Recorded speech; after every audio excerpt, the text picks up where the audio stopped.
Jamani waandishi wa habari za wakati huu, poleni sana majukumu ya kikazi, lakini leo tumeamua kuwaita kwa sababu tuna jambo muhimu sana.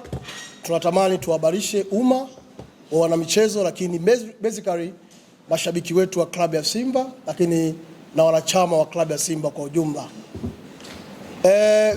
Kuna sintofahamu nyingi zinaendelea kwenye timu yetu. Imebidi sisi kama influencers tuweze kuliweka sawa ili tuweze kwenda kwenye mlengo ambao unafanana. Kwanza nitumie nafasi hii au jukwaa hili kulaani vikali tukio ambalo sio la kiungwana, tukio ambalo lilikuwa la kinyama, la kidhairishaji ambalo mwenyekiti wetu Mheshimiwa Murtaza Ali Mangungu alifanyiwa wakati mara baada ya mchezo wa Simba dhidi ya Esperance de Tunis pale Benjamin William Mkapa na baadhi ya mashabiki wa mpira wa miguu. Tunalaani vikali kitendo hicho cha kinyama kwa sababu hakitwezi tu utu wa mtu, lakini bali kinahatarisha pia maisha ya mtu. Hata kama angekuwa hajafanyiwa mwenyekiti wetu Mangungu, angefanyiwa mtu mwingine, bado tungepiga vita vikali au tungelaani, kwa sababu sio kitendo cha kiungwana. Sisi kama wana michezo sio utamaduni wetu kupigana. Mwenyekiti wetu kudhairishwa, tumeumia sana na tunalaani vikali, na nitumie jukwaa hili kuliomba jeshi letu la polisi tukufu kuwashughulikia wale wote kisheria ambao walihusika kwa namna moja au nyingine kumshambulia hadharani na kumdhihaki na kumdhairisha mwenyekiti wetu wa klabu ya Simba Murtaza Ali Mangungu mbele ya watu, mbele ya kadamnasi ya watu. Tunaliomba jeshi la polisi lifanye kazi hiyo ili kulinda utu wake, kulinda heshima yake, kulinda hadhi yake kama mwenyekiti wa klabu, lakini kulinda hadhi ya klabu ya Simba, klabu ambayo ina mashabiki zaidi ya milioni 40 hapa nchini Tanzania. Hilo la kwanza. Lakini la pili ni wana Simba, kuhusiana na Simba yetu inaenda wapi. Kumekuwa na sintofahamu nyingi na upotoshaji mwingi kuhusiana na klabu yetu. Hali hii inapelekea migongano kwa wanachama na mashabiki. Hawajui washike lipi, wafuate lipi, waongee lipi, kwa sababu watu wengi hawajui ukweli. Leo ukweli tutausema hapa. Ni mwaka wa 4 sasa timu yetu haina ubingwa wa NBC Premier League. Tunafungwa na Yanga kila wakati. Mwelekeo wa klabu bado haujaeleweka. Klabu yetu maendeleo yake yamesimama, yamekuwa dormant. Haipigi hatua. Shida ni nini?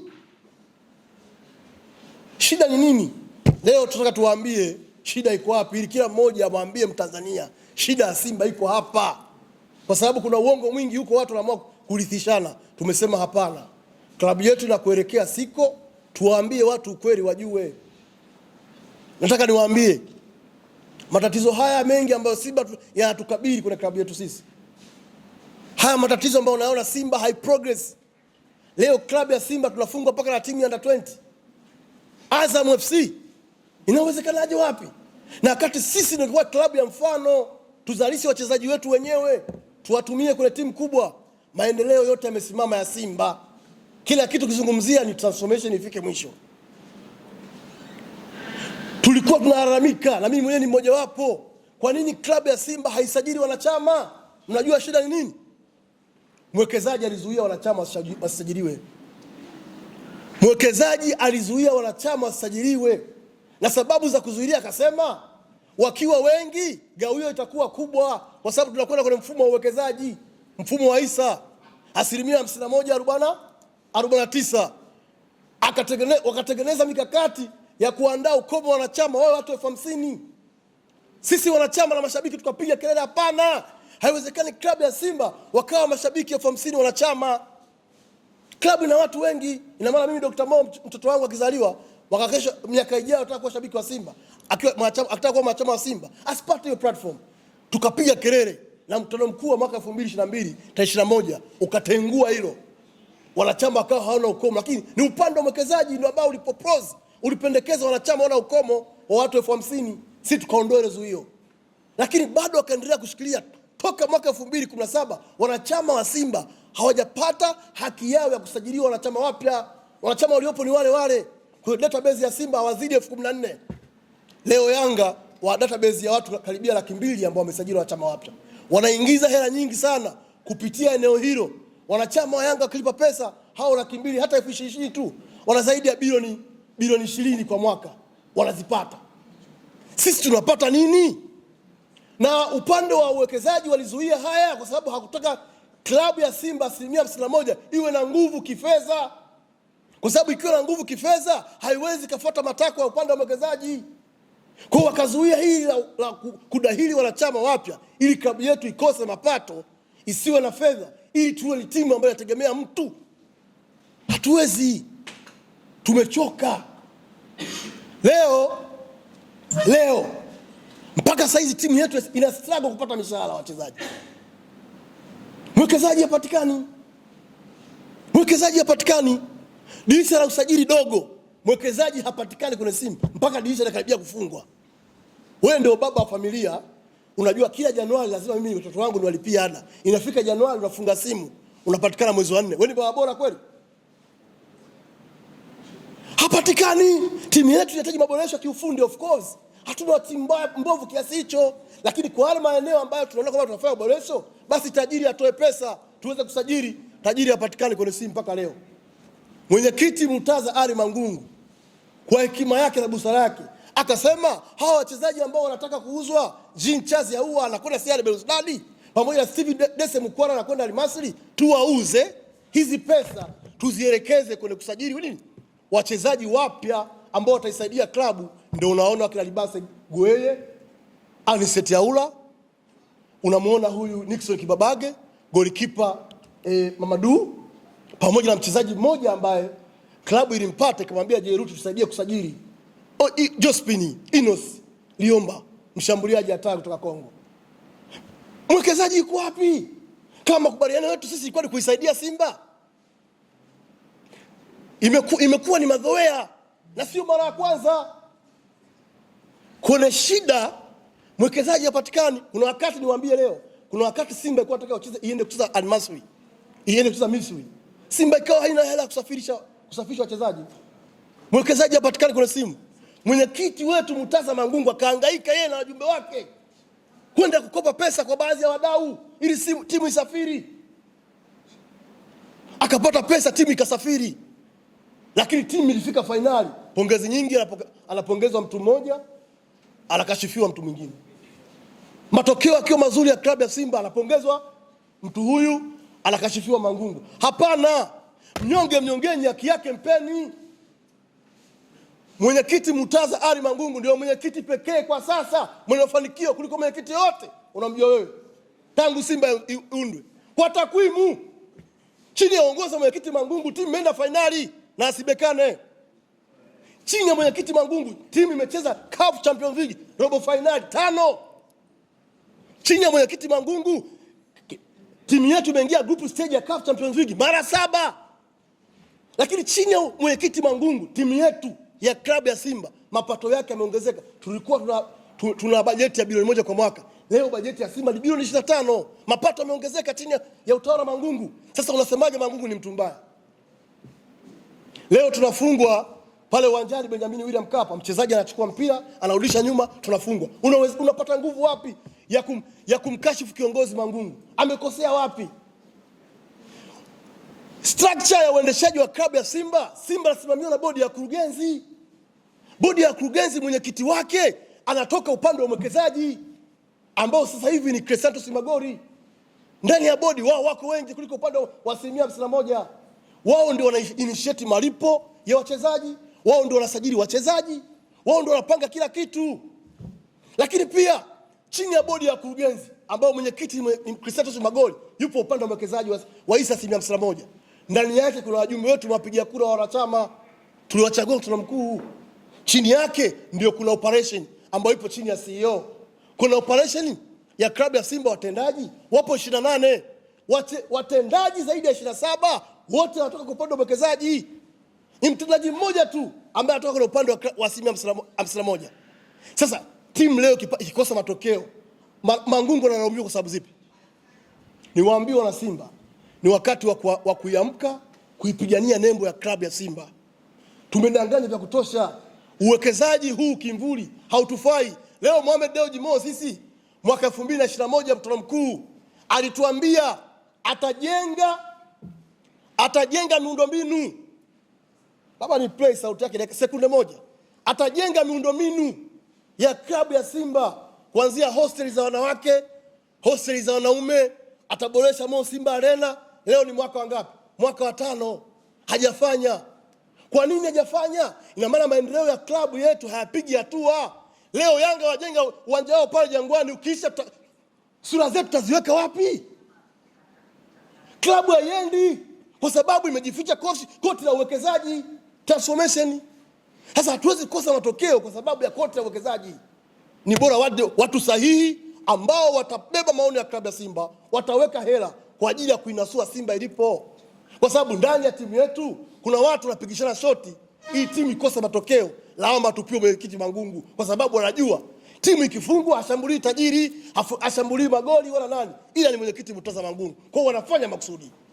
Leo tumesema hapana, tunaweka kila kitu hadharani ili mwenye macho asikie na amue. Akili za kuambiwa changana na nani na za kwako. Leo hata kushindana na wachezaji sokoni, Yanga wamekuwa kutushinda. Mnajua sababu yake? Ni kwa sababu uwekezaji, mfano uwekezaji ambao ndio mfano tukao usajili, hauweki hela ya kutosha. Wala Okero tumeshindwa, wamechukua wao. Kila mchezaji ambaye tukumbana na Yanga wanachukua wao. Kwa staili Yanga utamfunga wewe? Leo tumesema hapana, tueleze ukweli, watu wajue. Sisi tuko pamoja na mwenyekiti wetu Murtaza Mangungu. Mwenyekiti Mangungu, tunakutia moyo sana. Kazi yako unaipiga ni ya kutukuka. Upo Simba kwa ajili ya maslahi ya Simba. Ila kazi yako haionekani kwa sababu umevishwa ubaya. Watu wengi hawajui kweli. Yaani kazi kubwa anafanya Mangungu na sifa mtu mwingine. Leo tumesema hapana, tuweke wazi. Watu Tanzania waelewe.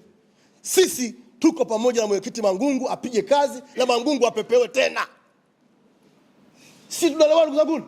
Mangungu apepewe, ni kiongozi wa uvumilivu wa hali ya juu. Mimi ni miongoni mwa watu ambao nilikuwa namshambulia sana Mangungu. Ninyi mnajua. Ni miongoni mwa watu ambao nilikuwa simkubali Mangungu. Lakini nimeenda chini, go deep, nimefanya research, nimekusanya data, nimekusanya taarifa sahihi, nimejiridhisha Mangungu anaonewa. Hana kosa lolote.